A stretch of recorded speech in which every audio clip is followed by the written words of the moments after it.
Chapter 1. A card laced with last year's poison. What if your life is a showroom, and behind the glass everything's already collapsed? Helen just wanted to surprise her husband for his birthday, but instead of gratitude, she found something that turned 25 years of marriage upside down. The kitchen smelled like lemon pie. Not the gluten-free trend nonsense. The real thing. Rich, buttery, with cinnamon and cream. The kind Mark used to call the taste of home. Helen wiped her hands on her apron, the one with the embroidered rooster, and rehearsed in her mind how she'd wish him happy birthday. 50 already, you sly old fox? Maybe with a giggle, or maybe just a kiss before the kids woke up. There was a stack of envelopes on the table. Cards from coworkers, his parents, a cousin. But one stood out. Too thin, no stamp, no return address. Just a name. Mark. Helen wasn't the type to snoop, but this envelope, something about it felt wrong. Like gas in the air. Faint, but enough to make you check the stove. She opened it, quietly, as if paper could scream. Happy birthday, my love. Every year is a gift. Every look from you. A communion. Thank you for still choosing me, despite everything. Signed, N. No surname. No hints. Just that disgusting, still choosing me. And in that moment, between the kettle's hiss and the cinnamon-sweet air, Helen realized, this letter wasn't from her. Wasn't for her. And it never should have ended up in her home. 3 sharp knocks. The kids were awake. Their daughter slammed her door. The son mumbled in the bathroom. And Helen stood frozen in the kitchen, gripping the card like a weapon. It wasn't just paper. It was a vault, a lie wrapped in tenderness. She slipped the letter back into the envelope, tucked it into her apron pocket and smiled. As if nothing had happened. As if life hadn't just cracked down the middle. Morning, she said, walking into the living room. Mark was pulling on a sweater, cheeks rosy from the shower. He looked, as always, solid, soft, a little unshaven. And suddenly, a stranger. Hey, babe, smells like pie, he said, kissing her temple. Right where that traitorous thought pulsed. Who the hell is N? The whole day passed under a rhythm of fake smiles. The son gave him a homemade card with a drawing of their cottage. The daughter mumbled something about cake. Mark was attentive, nearly perfect. And that infuriated Helen even more. Because perfect is how you hide things. After dinner, when the house was quiet, she pulled the letter back out.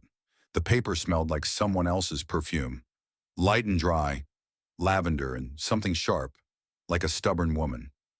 She went to Mark's office. The key was, as always, under the fake orchid vase. Everything was where it should be.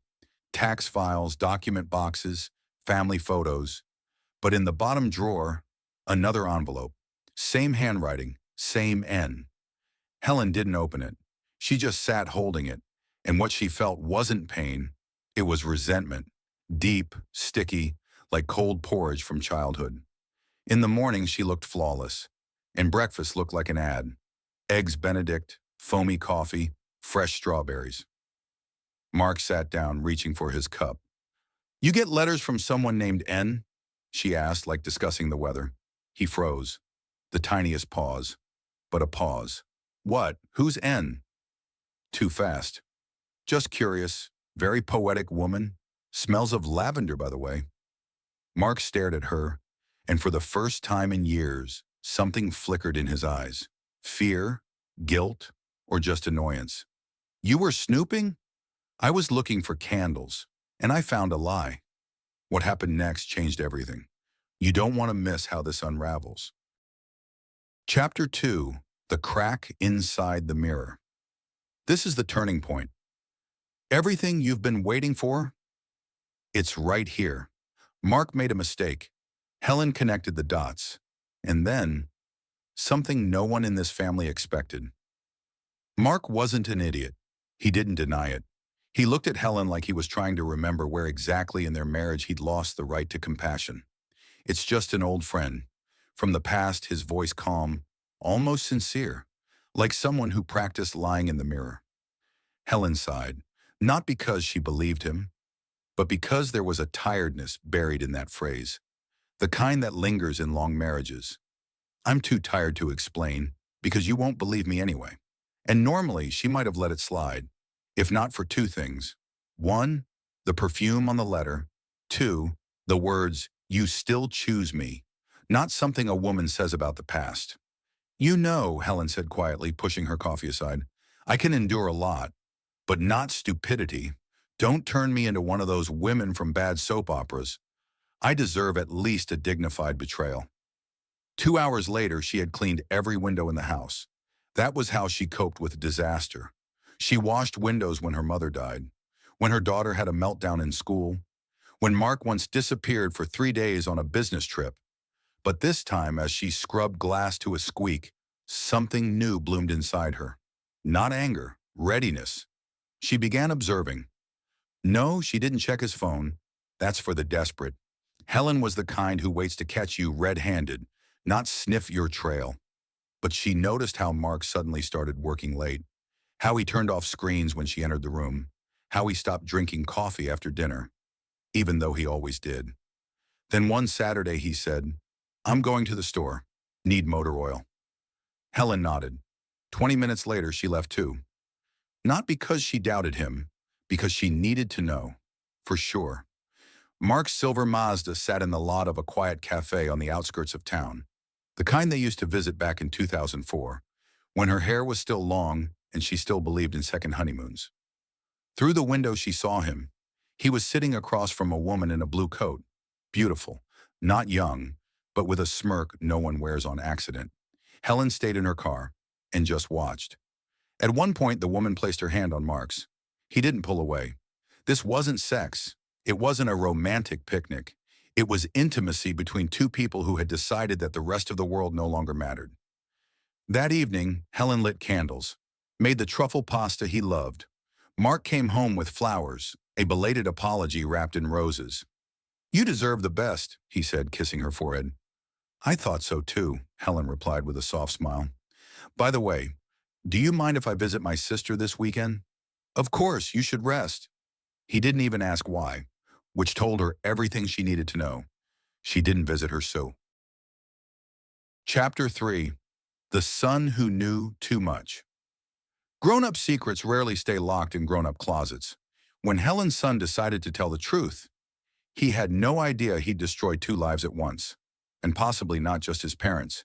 He was 18, that age when you still believe that truth is always a heroic thing, and haven't yet learned that sometimes silence saves more than it hurts.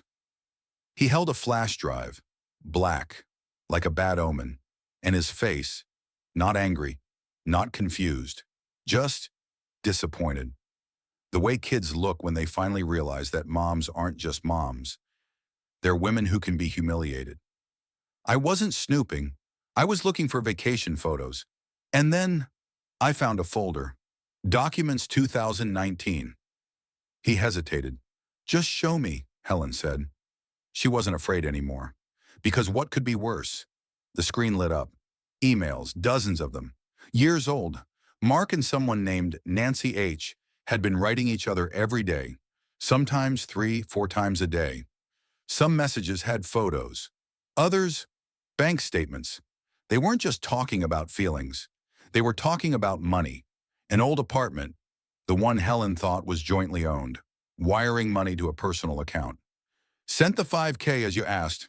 If all goes well, in 6 months we can close her part and begin the new one. Her part, that meant Helen. Her life, a spreadsheet being quietly cleared out. She shut the screen, slowly, as if truth was something that needed to be handled with gloves. You knew? She asked her son. Number not until today. Does your sister? I don't think so. If she did, she'd have either told you or burned the house down. Helen smirked. Her daughter definitely inherited her fire. That night she didn't sleep, not from pain, from a new, razor-sharp thought. She had spent too long in a polite hell, a marriage without yelling, no broken dishes, everything for the kids. But the kids were grown now, and a polite hell is still hell. The next morning, Helen woke her daughter. Grumbling, she came to the kitchen, half asleep. They sat with coffee. We're having a family dinner. Tonight, Helen said. Is this about pie again? Number. This time it's about the truth. At 7 p.m., the whole family sat at the table. Salad, pasta, baked fish. Helen wore pearls. Not for beauty, for power. In their household, pearls meant Mom wasn't joking. Mark acted calm, like a man unaware the script had been rewritten. I think we have unfinished business from your birthday, Helen said casually. And I'm not fond of unfinished. The kids exchanged glances. Mark raised an eyebrow. What do you mean? I mean that ever since you started financing your old girlfriend, I've been wondering, were you planning a new life with her? Or just slowly dismantling mine? Silence, dead and heavy, like the pause before a shot in a movie. You read my emails? Mark asked. I'm reading my own life, out loud, because someone's been rewriting it without my consent. You're misunderstanding. Oh, and how exactly should one interpret, close her part, and begin the new one? Their daughter stood up. What the hell is going on? The son stayed silent. He already knew. Mark tried to speak, to explain, to justify, but his voice trembled, and Helen sat motionless. Not from shock, but from the calm of a woman who has forgiven too much and is done. I don't want to destroy this family, Mark said. Mark, this family is me and the kids.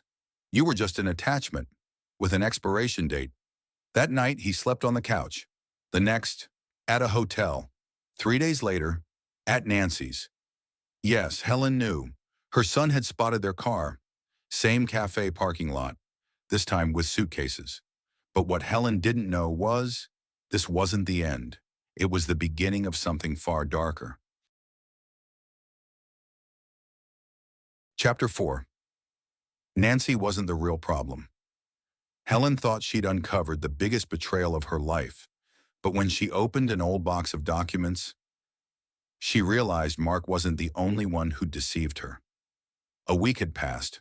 The house without Mark felt strange, not empty, more like exposed, like a room stripped bare after someone finally opened all the windows and let the dust fly out. The kids had scattered. Her daughter went back to university. Her son hung out with friends, though he kept watching her like someone waiting for an earthquake after the tremor. And that unnerved Helen more than anything. She wasn't one to ask for help. She apologized to her therapist when she cried, for God's sake. But one evening she went to the attic. There, under an old floral blanket, was a box labeled, Old Stuff, 1996 முதல் 2004 வரை. She'd been meaning to throw it out for years, never had the guts. Inside, letters, documents, kids' drawings, cooking magazines, bits of her life, and one envelope. Brown, no stamp, just a message in her mother's handwriting. Do not open, unless you really want the truth. Helen sat on the floor. Her heart beat like it wanted out. Her hands trembled. She hadn't seen her mother in 10 years. Well, she'd seen her, in a casket. The woman had died with her secrets, with that same cold face, like she'd taken someone else's confession with her. Helen opened the letter. If you're reading this, then the truth has come out. I never wanted you to know, but you're a grown woman now, and you deserve to know. Mark wasn't the first to betray you. I was. Helen froze. Her mom? Her mom, the letter continued. You never understood why your father left. You were too little. I told you he abandoned us. That was a lie. He left because I had an affair. And you, Helen, you're not his daughter. The room spun. Her chest tightened, like someone had placed a cinder block on it. She dropped the letter. It landed gently, like it was carrying not words, but a curse. She sat there for 2 hours, unmoving, then went to the bathroom and washed her hands 3 times, as if she could scrub off generations of lies. Then she called her brother, the one she barely spoke to. You knew? She asked. Silence. Then, Mom told me when I was 20. I thought you knew too. Helen, I'm sorry. Sorry? Sorry? Helen stared in the mirror and didn't recognize the woman looking back. A woman who'd held her marriage together for 25 years for the sake of children who may not have known the full truth about themselves. A woman who had forgiven her cold mother, never knowing that the frost had been hiding a corpse of a secret. Late that night, she called her daughter. "We need to talk. Come home this weekend." "What happened?" her daughter asked. "Something that happened 40 years ago. I just found out about it today." By Friday, the whole family was gathered again, without Mark. He had become a shadow no one missed. The son and daughter sat at the table like it was a school conference. But this time, Helen was the principal, and she had a verdict in hand. She told them everything. About the letter, about her mother, about her father. Her son cursed under his breath. Her daughter cried. Helen sat calm, not cold, just tired. "My whole life," she said, "I was building a house on a foundation of lies. Now I have one question. Do we tear it down and rebuild, or board it up and pretend nobody ever lived here?" Silence. Then her daughter said, "If we don't tear it down, it'll collapse on us. I want to know everything." Her son nodded, and in that moment Helen realized the truth didn't kill the family, it finally set it free. But this still wasn't the end, because Mark had one final card to play. Chapter 5. What was left after the storm. When a man falls, he grabs for whatever's nearby, sometimes to rise, sometimes to drag others down with him. Mark came back, but not for forgiveness. Helen stood in the garden. The apple trees trembled in the wind, as if whispering, "Let it go. Don't touch it. Rot falls off on its own." She was watering the mint when she heard tires crunching gravel. The silver Mazda. Mark, no flowers, no cake, no shame. He stepped out in his court coat, the one he wore only when things got ugly. He carried a folder. "You didn't think we'd be hugging on the lawn, did you?" Helen said, not turning around. He came closer. "I'm here with a deal." "A deal?" His voice was flat, like a banker. "I don't want a war. We can settle this quietly. You keep the house, the car, half the savings. Just one condition." Helen didn't blink. "What is it?" "Don't tell the kids, especially about your mother's letter. Let them keep a clear story. I'm the villain. You're the victim. Everyone's comfortable." She laughed, not loudly, but like someone who just survived an earthquake. And then spotted a mouse. "You really think you get to make demands? After hiding 25 years of betrayal like mothballs in a closet?" "I just don't want—" "More pain," he said, for once unsure. "You already gave us pain," she said. "What's left is healing." She didn't sign. She burned the papers in the yard. Ashes floated onto the mint. "Deal's off," she said, "but the truth stays." A month later, the divorce was official. No scandal, but not exactly silent either. Neighbors gossiped. People at church whispered. Her daughter transferred to a closer university. Her son started seeing a girl whose mom had also survived a divorce. They spent evenings together, cooking, talking, dusting off board games that hadn't seen daylight since 2002. Helen bought herself a new apron. No rooster this time. And every morning she began a ritual, writing a letter. To herself, no signature, no lies, just truth. Little by little. Day by day. One evening her daughter approached her. "Mom, I just wanted to say something. You probably think this whole thing made us weaker. But honestly, this is the first time I've seen the real you, and I'm proud of you. Not because you were strong, but because you finally stopped being polite." The past didn't disappear. It stayed, like a scar. But now it wasn't a wound. It was a reminder. Pain isn't the end. It's the signal something needs fixing. There was a letter in the mailbox, from Nancy, a card. Just one line. "You can hate me, but I'm grateful to you, because now he's finally your ex." Helen smirked. She tore up the card, went inside, baked a pie, for no reason, just because this time, the life she was living was hers, entirely hers.